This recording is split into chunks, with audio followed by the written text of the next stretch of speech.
Welcome to my channel The English Teacher. So students, today I am going to explain you chapter 2 of prose for class 11.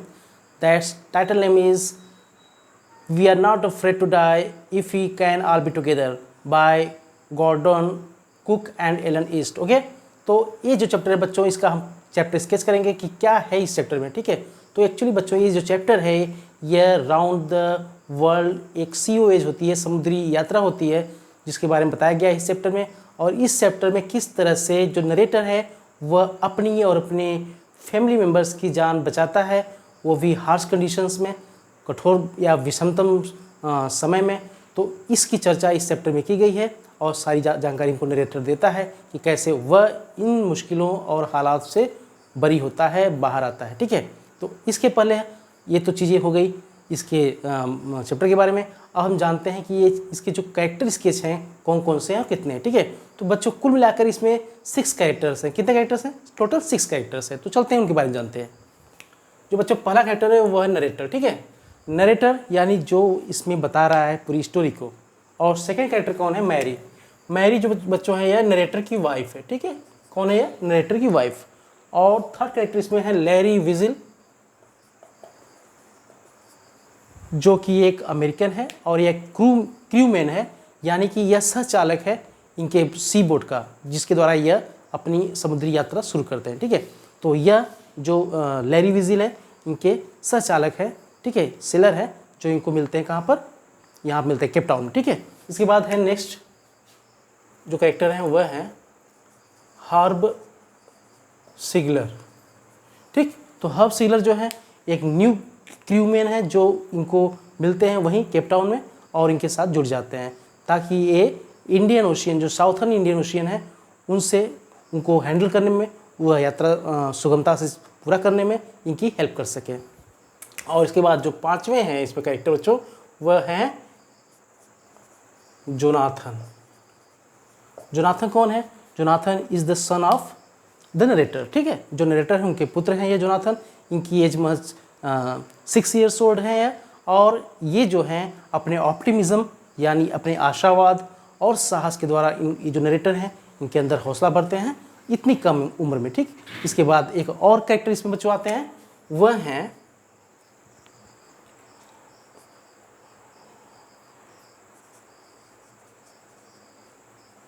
Suzanne. ठीक, Suzanne जो है इनकी daughter है और इनकी as है 7 year. Okay, तो 7 साल की हैं सुजैन. तो इतने जो मेंबर्स हैं इनके साथ ये यात्रा शुरू करते हैं और इस यात्रा में हम देखेंगे कि किस तरह से यह पार पाते हैं, कैसे यह हार्ड यानी कि जो वहाँ पर सेवर कंडीशंस होती हैं, हार्श कंडीशंस होती हैं सी वॉयेज में, उससे कैसे निपटते हैं, कैसे जो समुद्री तूफान होता है उनसे निपटते कैसे हैं, उन चुनौतियों का सामना कैसे करते हैं. तो बच्चों पहले अब हम आपको बताएंगे कि इसमें जो है क्या होता है कि ये जो यात्रा होती है इसके लिए ये ख्याल, ये विचार जो इसके नरेटर हैं उनके मन में आता कैसे है. तो जो 37 ईयर्स ओल्ड जो ये इसके नरेटर हैं उनको वो बताते हैं कि किस तरह से उनके मन में ये यात्रा, समुद्री यात्रा का जो है राउंड द वर्ल्ड जो टूर होता है, राउंड द वर्ल्ड ट्रिप जो है, इसको आप कह सकते हैं सी वॉयेज यानी समुद्री यात्रा, ये उनके मन में आया कैसे. ठीक है, बताते हैं कि जेम्स कुक ने 200 ईयर्स पहले एक समुद्री यात्रा की थी. ठीक है, राउंड द वर्ल्ड की, यानी कि वे पूरे वर्ल्ड की टूर पे गए थे समुद्र से, थ्रू द शिप. ठीक है, तो जहाज़ के द्वारा गए थे समुद्र के मार्ग से. तो पूरे वर्ल्ड की उन्होंने यात्रा की थी 200 ईयर्स एगो. ठीक, तो उसी कह सकते हैं उसके रिकॉर्ड को ब्रेक करने के लिए इन्होंने प्लान किया कि ये भी अपने 3 ईयर्स की यात्रा करेंगे, 3 साल की यात्रा करेंगे और वो भी राउंड द वर्ल्ड वॉयेज करेंगे, यानी कि समुद्री यात्रा करेंगे. ठीक है, तो यह प्लान इनके मन में आया कि हम भी यह समुद्री यात्रा करेंगे परिवार के साथ, अपनी फैमिली के साथ. तो ऐसा करते हैं और इसके लिए ये कड़ी मेहनत करते हैं, ये प्लान करते हैं 15 ईयर्स से, 15 साल से प्लान करते हैं. उसमें समुद्र के जोखिम जो उठाने पड़ते हैं, जो रिस्क होता है समुद्र में, किस तरह से बाधाएं आती हैं यात्रा के दौरान, कैसे कैसे हालात से निपटना पड़ता है, ये सारे स्किल्स ये सीखते हैं. इनकी सपोर्ट करती है इनकी वाइफ मैरी. ठीक है, तो ये दोनों जो है दंपति साथ में चलते हैं और यह यात्रा को अपने प्लान करते हैं बच्चों. ठीक है, तो क्या होता है कि लास्टली क्या होता है कि ये जो है जुलाई का मंथ होता है, 1976 का ईयर होता है और प्लाईमाउथ जो कि इंग्लैंड में है वहाँ से इनकी यात्रा बिगिन हो जाती है, शुरू हो जाती है. तो यात्रा ये शुरू कर देते हैं. ठीक है, राउंड द वर्ल्ड की. तो अब क्या होता है कि इसके लिए इन्होंने क्या किया होता है कि इन्होंने एक बड़ी सी बोट बनाई होती है बच्चों, बड़ी सी बोट, और उस बोट का नाम इन्होंने क्या रखा होता है, वेव वाकर। ठीक है, वेव वाकर, वेव को आप समझ सकते हैं, वेव का मतलब लहर होता है, वाकर का मतलब चलने वाला, यानी कि जो लहरों को पार करके चल जाए उसको हम वेव वाकर कहते हैं। तो यहाँ पर जो है वेव वाकर नाम की जो है यह इनका सी बोट होता है। ठीक है, और ये सी बोट के बारे में बताते क्या है यह, कि यह सी बोट जो होता है इनका 23 मीटर का होता है।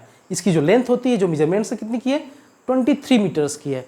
और ये इसका जो वेट है वह है 30 टन का। कितना, 30 टन। यहाँ आप देख सकते हैं 23 मीटर्स एंड 30 टन का। ठीक है, और tested in roughest weather conditions, यानी कि जो हार्शेस्ट, जो कठोर से कठोर जो मौसम की चुनौतियां हैं, दशाएं हैं, उसमें इसको टेस्ट किया गया होता है। जाहिर सी बात है बच्चों कि ये पूरी दुनिया की समुद्री यात्रा करने जा रहे हैं, तो इसमें अगर इनका बोट साथ नहीं देगा तो ये यात्रा पूरी हो नहीं पाएगी। तो मजबूती तो उसमें लाना जरूरी है, इसलिए इसमें से मजबूती लाने के लिए उसको टेस्ट करते हैं, उसका परीक्षण करते हैं कि कितना चल पाएगा यह वेव वाकर। ठीक है, तो उसको अच्छे से अच्छा बनाने का प्रयास करते हैं ताकि इनकी यात्रा पूरी हो सके। ठीक, तो इसके बाद जो होते हैं अब भी बताते हैं कि इनकी जो जर्नी है वो कितने किलोमीटर्स की है। तो टोटल इनकी जो जर्नी बच्चों वह है 1,05,000 किलोमीटर्स की। ठीक है, 1,05,000 किलोमीटर की यात्रा है टोटल इनकी। और बताते हैं कि जब इन्होंने जो है यात्रा शुरू भी कर दी है, और जो प्रॉब्लम शुरू हुई, कब से शुरू हुई बताते हैं। तो इनकी जो प्रॉब्लम शुरू होती है, ये क्या करते हैं कि इन्होंने जो फर्स्ट फेज़ है उसका, यात्रा का, जर्नी का फर्स्ट फेज़ यानी पहला चरण, तो 3500 की जो चरण है इनका पहला यात्रा, वह ये पूरी कर लेते हैं। कहाँ पहुँचते हैं ये वेस्ट कोस्ट ऑफ अफ्रीका से पहुँच जाते हैं केप टाउन। ठीक है, केप टाउन पहुँच जाते हैं, वो प्लीजेंटली पहुँचते हैं, हैप्पीली पहुँच जाते हैं, कोई दिक्कत नहीं होती है। तो केप टाउन में इनके साथ मिल जाते हैं इनके 2 क्रू मेंबर्स, 2 नए क्रू मेन मिलते हैं इनको, जिनका नाम आपको भी मैंने परिचित कराया है यहाँ पे, जिनके नाम हैं लैरी विजिल और हर्ब सिगलर। ठीक है, ये दोनों इनको मिलते हैं ताकि ये टैकल कर सकें, हैंडल कर सकें इनकी फर्दर जर्नी को, जो कि होकर गुजरेगा कहाँ से, साउथर्न इंडियन ओशन से। ठीक है, उसकी मुश्किलों में ये इनका सहयोग करेंगे। तो इस तरह से इनकी ये बच्चों यात्रा आगे बढ़ती है। क्या बताया गया है यहाँ पे कि जब इनकी ये केप टाउन से चलते हैं, तो केप टाउन से चलने के दूसरे दिन, ठीक है, second day, on the second day, तो सेकेंड डे क्या होता है कि यहाँ पे उनको क्या दिखाई पड़ता है कि तेज़ हवाएं शुरू हो जाती है बच्चों, स्ट्रॉन्ग विंड्स बहने लगते हैं। ठीक है, स्ट्रॉन्ग विंड्स के साथ साथ हाई वेव्स देखने को मिलती है, जो लहरें उठती हैं समुद्र में वे काफ़ी ऊंची तक उठती हैं, एटलीस्ट 15 मीटर्स हाई उनको लहरें दिखती हैं सामने समुद्र में। ठीक है, तो इस तरह से ये सारी चीज़ें उनको दिखने से शुरू हो जाती हैं, और बताते हैं कि किस तरह से फॉर वीक्स, हफ्तों तक ऐसा उनको देखने को मिला। जो हार्श कंडीशंस थे, यहाँ से उनके लिए मुश्किलों से भरा जो समय था शुरू हो चुका था, क्योंकि अब तूफान सा अनुभव उनको हो रहा था कि हर तरफ तूफान है और लहरें ऊंची उठ रही हैं, तो संभवतः कहीं ना कहीं उनको सामना करना पड़ सकता है भारी चुनौतियों से। ठीक है, तो बच्चों उनके लिए जो है स्ट्रांग विंड्स, तेज़ तूफान, ऊंची लहरें और डार्क क्लाउड्स सब मुश्किल पैदा कर रहे थे। आगे बताते हैं कि किस तरह से ऑन December 25 को वो बताते हैं कि 25 दिसंबर तक उन्होंने 3500 किलोमीटर की यात्रा पूरी कर ली थी, और उस समय भी वेदर जो था बहुत अच्छा नहीं था, वेदर बहुत ख़राब था, लेकिन फिर भी उस वर्सेंट कंडीशन में, उस ख़राब कंडीशन में भी, ख़राब मौसम में भी उन्होंने यह 25 दिसंबर जो क्रिसमस डे होता है उनका त्यौहार, उन्होंने बड़े अच्छे से मनाया। ठीक है, अच्छे से मनाया, उसको सेलिब्रेट किया उसको। और उसके बाद बताते हैं कि किस तरह से बैड वेदर के बावजूद उन्होंने यह जो उनका त्यौहार है क्रिसमस डे उन्होंने अच्छे से मनाया। आगे बताते हैं कि कुछ समय बाद जब न्यू ईयर का मंथ आया, जब नए साल का आगमन हुआ, तो new year's day no improvement, कोई भी सुधार नहीं हुआ मौसम में, वैसे ही मौसम बना गया, यानी कोई भी सुधार नहीं हुआ बल्कि और बिगड़ता चला गया। ठीक है, अब इनका बता रहे हैं कि जो मौसम था, वेदर कंडीशंस और हार्श होते चले गए, उसमें कोई इम्प्रूवमेंट नहीं हुआ। तो इसलिए इन्होंने क्या किया, इन्होंने पहले से अपनी तैयारियां भी की थी। एक्चुअली जो भी यात्री होते हैं, समुद्री यात्री, वो अपनी तैयारियां करके चलते हैं कि अगर उनको समुद्र में कोई दिक्कत आए, परेशानी आए, चैलेंज आए, तो उसका सामना कैसे करें। ठीक, तो ऐसा एक करते भी हैं, तैयारी करके चलते हैं। तो इस तरह से नरेटर बताते हैं कि उनकी भी तैयारी पूरी थी, उन्होंने लगभग सभी चीज़ों को बांध लिया था। और बताते हैं कि लाइफ ट्रैप ड्रिल करना शुरू कर दिया। लाइफ ट्रैप ड्रिल क्या होता है बच्चों, उसको आप समझ लीजिए कि जो लाइफ रैप्टर्स होते हैं, जिस पर मुसीबत समय जो बोट से, यानी जहाज़ या बोट जो बड़ी नाव होती है, उससे कूद करके छोटे छोटे जो होते हैं रैफ्ट्स होते हैं, उस पर कूदा जाता है और वहाँ से अपनी जान बचाने के लिए जाया जाता है। तो छोटे छोटे लाइफ रैफ्ट्स की ड्रिल यानी उसकी प्रैक्टिस करनी इन्होंने शुरू कर दी थी। तो अब से इन्होंने ऐसा करना शुरू कर दिया। और इसके अलावा बताते हैं कि उन्होंने लाइफ लाइन्स बांध रखे थे, लाइफ लाइन्स क्या होता है, यह एक तरह की रस्सियाँ होती हैं जो अपने आप को, अपनी बॉडी को अटैच कर लेते हैं बोट से, ठीक है, ताकि कोई दिक्कत न आए।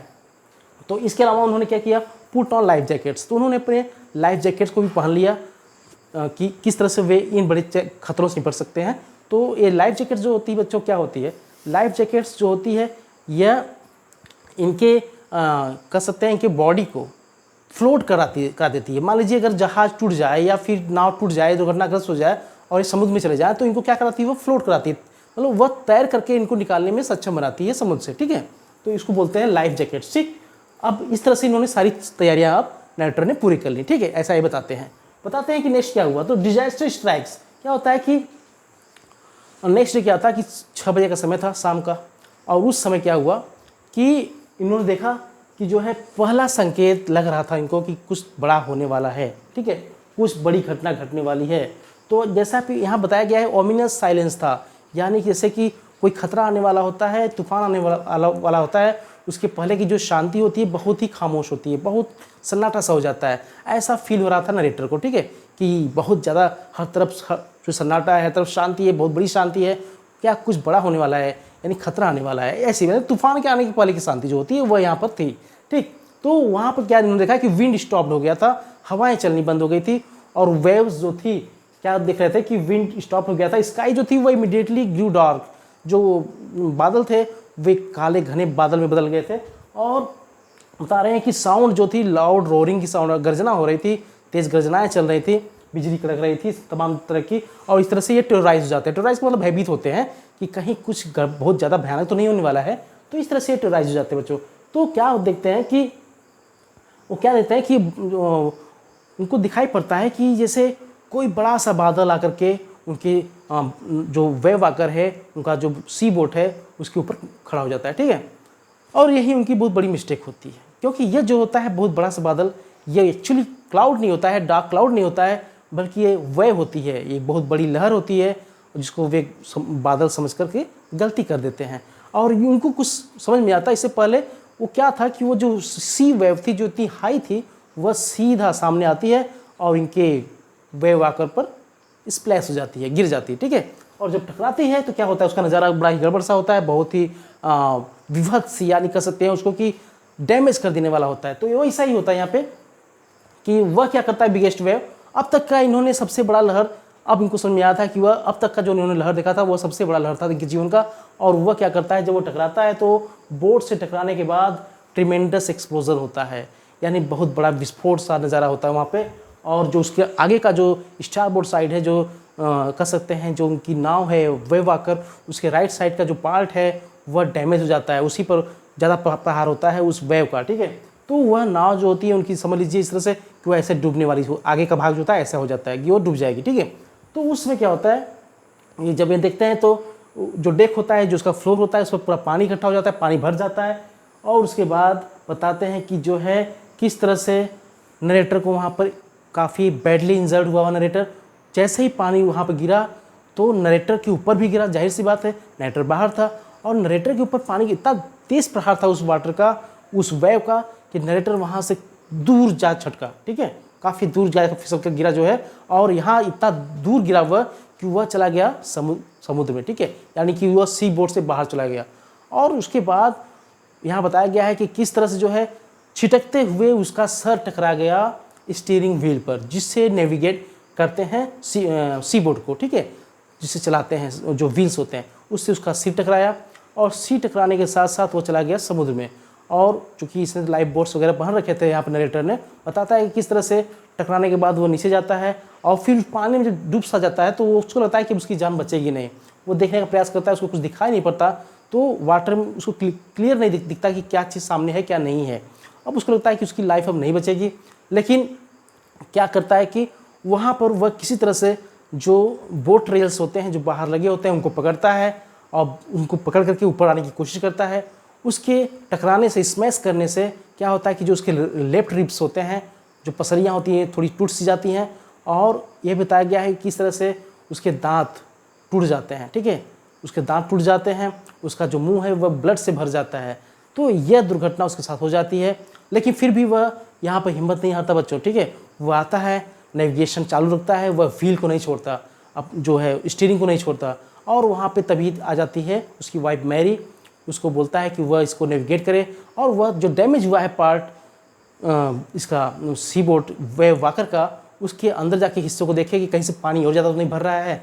तो उसको क्षतिपूर्ति करने के लिए वह जाता है अन्य हिस्सों को देखने के लिए और ये चेक करने के लिए कि क्या उसके मोस्ट इम्पॉर्टेंटली जो चीज़ है उसके बच्चे सुरक्षित हैं कि नहीं हैं। और इसके अलावा जो यहाँ पे 2 न्यू क्रूमैन हैं जिनके बारे में आपको बताया गया है, हर्ब सिगलर और साथ ही साथ लैरी विजिल, वे कर क्या रहे हैं, ठीक है। तो वहाँ पर जाकर वह उनको वैसे ही नहीं छोड़ देता व्हील स्टीयरिंग को, अपनी वाइफ को थमाता है, उसके बाद वो जाता है बच्चों, ठीक है, अंदर जाता है। तो वहाँ केबिन में जाता है तो देखता है कि वहाँ पागलों की तरह कौन, हर्ब सिगलर और साथ में लैरी विजिल, दोनों लाइक मैडमैन, तो वो पागलों की तरह क्या कर रहे हैं कि जो पंप होता है हैंड पंप, उससे वे पानी जो फ्लोर पे पानी जमा हो गई होती है और जो जो वाटर लेवल बढ़ रहा है उस वहाँ पर फर्श पर, उसको वे साफ कर रहे होते हैं, वे बाहर कर रहे होते हैं उस वाटर को जो उस पर जमा हो गया होता है। और वो देखते हैं कि सब उसमें काम कर रहे हैं, मेहनत से लगे हुए हैं। अब वो जाता है बच्चों की तरफ, उनके कैबिन में जाता है। नरेटर देखता क्या है कि वहाँ पर जो सुजैन है उसका सिर टकराया गया होता है, बम्प आउट होता है और सिर के टकराने की वजह से उसके सिर पर थोड़ी सी चोट आ गई होती है। उन्होंने पूछा कि किसी बच्चे को कोई चोट तो नहीं आई, तो सुजैन बताती है। लेकिन अब यहाँ पर नरेटर को इतना टाइम नहीं है कि वो अपने बच्चे से आगे की बात या आगे की खैरियत पूछ सके, ठीक है। अब वहाँ पर उसको छोड़ता है। वहाँ पर वो क्या करता है कि कुछ वाटर प्रूफ जो हैच कवर्स होते हैं वह लेता है और कैनवास वगैरह लेता है, ताकि वह जो गैपिंग होल्स हैं जिनमें से पानी भर रहा होता है सी बोट में, उसको कवर करे, प्रोटेक्ट करे, ताकि पानी और इकट्ठा ना हो और उनकी जो ये सी बोट है वह डूबने न पाए, ठीक है। तो इस तरह से बचाव में लग जाते हैं नरेटर, ठीक। तो इस तरह से बताया गया है कि उन्होंने गिव अप नहीं किया, नरेटर ने अपना जो है पूरा प्रयास जारी रखा अपने परिवार को बचाने के लिए और अपने जो क्रू मेंबर्स हैं उनकी जान को बचाने के लिए। आगे क्या होता है बच्चों कि अटेम्प्ट्स होते हैं, सर्वाइव करने के अटेम्प्ट्स होते हैं। और वहाँ पर क्या होता है कि क्या देखने को मिलता है, नरेटर बताता है कि जब वो जाते हैं तो वहाँ पर पंप आउट करते रहते हैं लैरी और हर्ब, और वहाँ पे क्या देखने को मिलता है कि जो पंप आउट होता रहता है उसमें ठीक से पानी निकल नहीं पाता। उसका रीज़न क्या होता है बच्चों कि वहाँ पर रीज़न होता है कि जो वहाँ पर कपड़े, जो बर्तन हैं, वो इसके साथ साथ जो चार्ट्स हैं, टीन हैं, टॉयज़ हैं, तमाम जो वस्तुएं होती हैं जो उनके साथ गई हुई थी वे बिखर गए होते हैं, ठीक है। तो इससे क्या होता है कि जो ब्लॉकेज की समस्या आती है पानी को निकालने समय, वो जो ब्लॉक का काम कर रहे थे, अवरोध उत्पन्न कर रहे थे, वे पानी को बराबर निकालने में सहयोग नहीं कर रहे थे ये सारी वस्तुएं, ठीक है। तो इस तरह से वे ब्लॉकेज का काम कर रहे थे। तो फिर भी यहाँ पर नरेटर ने किसी तरह से उसको मैनेज किया और उसको करने के बाद वहाँ बताता है कि किस तरह से कुछ उसके इक्विपमेंट्स वहाँ पर गायब भी हो गए थे, क्योंकि जब डैमेज हुआ इनका बोट वेव वाकर, तो उस समय बताते हैं कि जो 2 हैंड पंप्स थे वे उसकी जो फ्लो होती है उसकी लहर की, उस लहर के फ्लो से 2 हैंड पंप बहकर चले गए और उसके साथ चला गया इनका लाइफ बोट वगैरह, ठीक है। और बताते हैं कि उनके साथ एक मेन एंकर था, मेन एंकर जो कि फिक्स करता है शिप बोट को या बोट के शिप को, ताकि वह स्थायी रूप से समुद्र में स्थिर हो सके। लेकिन उसके साथ इनका यह मेन एंकर भी चला जाता है जो कंट्रोल करने के लिए होता है शिप को।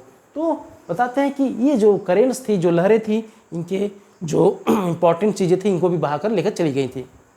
अब यहाँ पर बताते हैं कि किस तरह से शू जो है, शू का मतलब सुजैन, तो उनको जो है बताती नहीं है अपने इंजरीज के बारे में, क्योंकि उसके कई जगह से उसके हाथ पैर में चोट आई गई होती है, कई कट्स हो गए होते हैं, इंजरीज बड़ी होती हैं और उन इंजरीज को पूरा करने के लिए कई तरह से उसको सर्जरी भी कराना पड़ा बाद में। लेकिन बताते हैं कि उसका सिर पूरी तरह से फूल गया था और लेकिन ये सब चीज़ें होते हुए भी सुजैन ने अपने फादर को ये नहीं बताया कि वो कितने कष्ट में है, क्योंकि वो जानती थी कि पापा को बताऊंगी तो पापा जो है वरी करेंगे, चिंता करेंगे और फिलहाल वो हम लोगों की जान बचाने के लिए यही तो इतना सारा कुछ कर रहे हैं। तो इसलिए सुजैन ने अपने पापा को बुदड़ नहीं किया, कोई टेंशन नहीं दी, ठीक।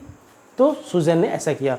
और इसके बाद क्या होता है कि अब वहाँ पर कैलकुलेशन करते हैं कौन, ये जो नरेटर हैं ये कैलकुलेशंस करते हैं कैनवास पे और अपनी जो है यहाँ पर निकालते हैं, कंपास वगैरह निकालते हैं, उससे कैलकुलेशंस करते हैं कि किस डायरेक्शन में चला जाए जिससे उनकी लाइफ को खतरों से बचाया जा सके।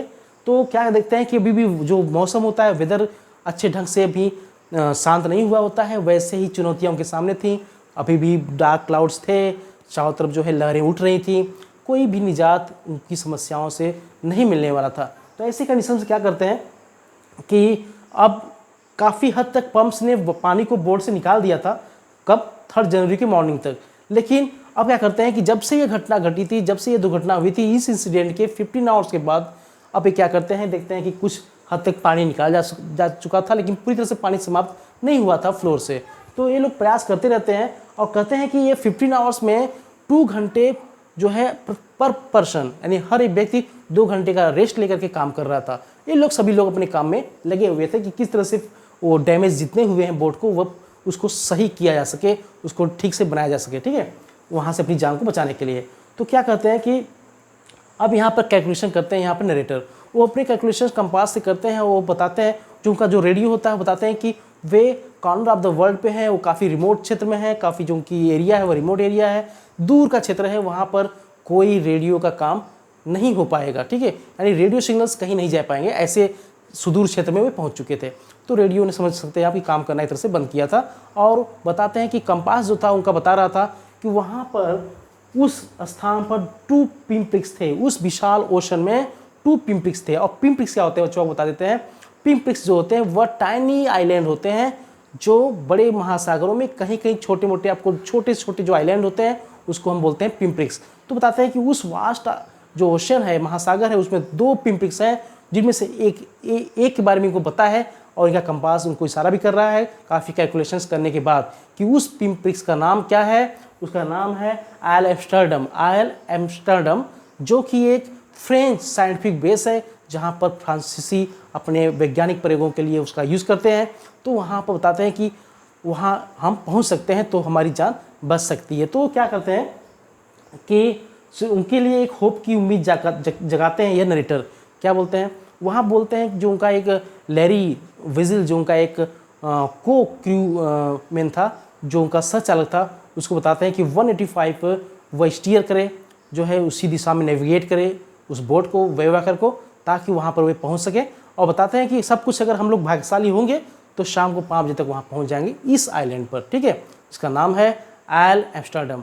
तो क्या करता है, लैरी ले चलता है और उसके बाद तो थके हारे से रहते हैं, शाम का समय होता है और थके हारे से होते हैं और ये जाकर सो जाते हैं, ठीक है, उनको नींद आ जाती है, सो जाते हैं। और इसके पहले क्या आकी एक और घटना होती है कि उस समय मैरी ने किस तरह से इनको, चूँकि ये 2 दिन से भूखे थे, तो इनको किस तरह से इनको फिट करती है मैरी। क्या करती है कि कुछ बिस्किट्स पड़े होते हैं और कुछ कॉर्न बीफ पकाती है और उसको जो है इनको तैयार करके देती है खाने के लिए, ठीक है। तो इस तरह से इनका जो है ये फीड होता है, इनका पेट थोड़ा बहुत सामान्य होता है, इनकी भूख कुछ हद तक कम होती है और इनका सामान्य जीवन शुरू होता है। बताते हैं कि उस दिन ही क्या होता है कि जब जाते हैं तो उसी दिन की बात है कि ये चूँकि अभी हार्श कंडीशन चालू थे और इनकी जो स्थिति थी, विषम परिस्थितियाँ जो थी वो चल रही थी, मौसम अनुकूल नहीं था इनके और क्लाइमेट भी अच्छा नहीं था। तो इस तरह से बताते हैं कि अब ये अपने बच्चों के लिए उनकी हाल से कुशल क्षेम जानने के लिए उनके पास उनकी केबिन में जाते हैं। वहाँ देखते हैं कि दोनों बच्चे बैठे हैं, जोनाथन एंड सुजैन। तो बच्चों जोनाथन और सुजैन दोनों लोग बैठे हैं। तो यहाँ पर जोनाथन जो है क्या करता है, उसको क्वेश्चन करता है अपने पापा से, बोलता है कि father we are going to die, तो क्या हम सभी मरने वाले हैं। तो यहाँ फादर जो होते हैं क्या बताएं उस बच्चे को, क्योंकि अभी भी उनका जो जहाज़ था वो डैमेज था और वो बचने की हालत तो था नहीं। इनका अंदेशा भी यही था कि हम लोग शायद ही बच पाएँ, ठीक है। लेकिन बच्चे को निराश नहीं करना चाहते थे, वे किसी भी तरह से उसके जीवन या अपने परिवार मेंबर्स के जीवन को चुनौतियों में या रिस्क में नहीं डालना चाहते थे। तो उसका वहाँ पर उन्होंने बचाव करना चाहा, वे उसको एश्योरिटी देना चाहते थे कि नहीं बच्चे, नहीं बेटा, हम लोग मरेंगे नहीं, हम लोग जीवित रहेंगे, ऐसा करना चाह रहे थे। तो यहाँ पर जोनाथन का एक स्टेटमेंट आया। जोनाथन ने कहा कि we are not afraid to die if we can all be together, यानी कि डैडी अगर हम लोग साथ में रहेंगे तो हम लोग नहीं मरेंगे, ठीक है। तो इस तरह से इतना शक्तिवर्धक या इतना जो है उसका ऑप्टिमिज्म को पैदा करने वाला, आशा को बढ़ाने वाला और हौसला अफजाई इसको कर सकते हैं, उत्साह एंकरेज को पैदा करने वाला उसका जो स्टेटमेंट था इस बच्चे का, वह संचार करता है इनके मन में, इनको उत्साह बढ़ाता है, किसका, नरेटर का। और नरेटर यहाँ पे कहते हैं कि उसकी इस बात ने मेरे अंदर जो है उत्साह भरा और एक होप सा पैदा किया, एक आशा भरी और एक रीज़न टू फाइट द सी, मुझे समुद्र से लड़ने की शक्ति प्रदान की, ठीक है। अब आगे बताते हैं कि मेरे अंदर यह जो है होप आया और मैंने ठान लिया कि अब मैं इसको हार नहीं मानूंगा। और बताते हैं कि शाम का समय था, ये जाकर बैठे थे वहाँ डेक पे, वहाँ पे इनकी जो लड़की है इसका नाम बताया गया सुजैन। सुजैन क्या करती है कि कैरिकेचर्स बनाती है, कैरिकेचर मतलब चित्र बनाती है अपने मॉम और फादर का। उसमें मैरी होती हैं, लेटर होता है, और वहाँ पर वह ये शो करती है कि वह उनसे बहुत लव करती है, बहुत प्रेम करती है, ठीक है। उसकी इस फिगर्स जो कैरिकेचर्स होते हैं उसको देखकर बहुत इनके अंदर होप आती है कि नहीं, मैं बच्चों के लिए लड़ूंगा, और वे अपना बेस्ट करते हैं इस जहाज़ पर, इस बेवाकर पर सबकी जान को बचाने के लिए अपना बेस्ट करते हैं, ठीक है। तो इस तरह से वे मैनेज करते हैं कि किसी तरह से somehow can we get success in this journey. तो यह जो है for the rescue, for the survive of our lives, ऐसा वो करते हैं, और लास्ट में वो सक्सेस भी उनको मिलता है। तब दूसरे दिन 6 जनवरी का समय होता है, 6 जनवरी का डेट होता है, और उस दिन क्या होता है कि ये सोए रहते हैं। इन्होंने ऑलरेडी बताया हुआ था लैरी को कि अगर इस दिशा में चलो तो हो सकता है कि हम लोग उस आइलैंड पे पहुंच जाए। तो क्या होता है कि अब शाम का समय होता है, सोए रहते हैं। अब सो के जैसे ही उठते हैं वो 6 PM को, तो क्या देखते हैं कि उनके पास, उनके केबिन में आ गए होते हैं उनके दोनों बच्चे। तो बच्चे आकर कहते हैं, उनसे क्वेश्चन करते हैं कि बेटा, फादर, डैड, क्या हम आपको हक कर सकते हैं, मतलब क्या आपके गले लग सकते हैं। तो उनको लगता है कि क्यों, बच्चे क्यों आ गए इस समय इस कठिन दौर में बच्चे मुझे हक करने क्यों आए हैं। तो कुछ इनके दिमाग में चल रहा होता है, तो फिर भी वे पूछ लेते हैं। तो वो जो सुजैन है वो बताती है कि डैड, आप जो है ना बेस्ट डैड हो इस दुनिया के, और साथ ही साथ आप बेस्ट कैप्टन भी हो। तो बोलते हैं नहीं, कैप्टन तो मैं बेस्ट नहीं हूँ, मैं तो ऐसा कोई काम नहीं किया कि मैं आप लोगों के लिए कि मैं बेस्ट कैप्टन कहा जा सकूँ, क्योंकि मैं अभी भी जो है जहाज़ खतरे में है। तो सुजैन बताती है कि नहीं पापा, नहीं डैडी, अब हम लोग जो है आ चुके हैं उसी जो आइलैंड है जिसका नाम है एम्स्टर्डम, वहाँ पहुँच चुके हैं, आप जाकर देख सकते हैं। तो यहाँ पर खुशी के मारे जाकर देखते हैं, और सचमुच ये आइलैंड पर आ चुके थे, ठीक है। और उसके बाद नेक्स्ट मॉर्निंग जब ये उस आइलैंड पर उनका पैर पड़ता है, पैर रखते हैं, तो इनके अंदर एक नई ऊर्जा, नई शक्ति का संचार होता है, और बहुत ही खुश हो जाते हैं ये, और कहते भी हैं कि मेरे बच्चों ने मेरे अंदर जो है उत्साह और नई शक्ति प्रदान की, ताकि मैंने उसी का ये परिणाम है, और जिससे मैंने सारे जो मेंबर्स थे यहाँ पे, मेरे फैमिली मेंबर्स, साथ ही साथ क्रू मेंबर्स, वो सारे लोगों की मैंने जान बचा पाया। तो इस तरह से इस कहानी में बताते हैं किस तरह से नरेटर की हम लोगों की जान बच पाई। उसका एक ही रीज़न था, उसका एक कारण था कि हमारे बच्चे निराश नहीं थे, हतोत्साहित नहीं थे, डिस्करेज नहीं थे, और वे पूरी तरह से ऑप्टिमिज्म यानी कि आशावान थे अपनी हमारे जीवन को लेकर। और वे कहीं से भी इनको ये नहीं लगता था कि हम लोग नहीं बचेंगे, हम लोग बचेंगे अगर हम लोग एक साथ रहते हैं। तो इस तरह से इस कहानी का एंड होता है। तो यह बच्चों जो कहानी है हम लोगों को प्रेरणा देती है कि हमें बुरी से बुरी समय में भी, यानी हार्श सर्कमस्टांसेस में भी निराश या डिस्करेज नहीं होना चाहिए। हमें उम्मीद करनी चाहिए कि हम अपना बेस्ट कर सकते हैं, जैसे कि इसमें नरेटर ने किया। तो बच्चों, आज के लिए ये लेसन बस इतना ही। नेक्स्ट लेसन में आपको हम जल्द मिलेंगे एक नए एक्सप्लेनेशन के साथ। Okay, till then bye bye.